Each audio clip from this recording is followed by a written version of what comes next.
बहुत ज़्यादा खुरेसा है भाई लोग। सुबह का टाइम है, छपरा जंक्शन गाड़ी पहुंचने वाला है।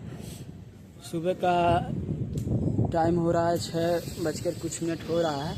आप लोग देख सकते हैं, हमारे हिसाब से लग रहा है यूपी से ज़्यादा ठंड है बिहार में, बहुत ज़्यादा ठंड है। आप लोग देख सकते हैं गाड़ी जंक्शन पर पहुंचने वाला है, बस 5 मिनट में पहुंच जाएगी।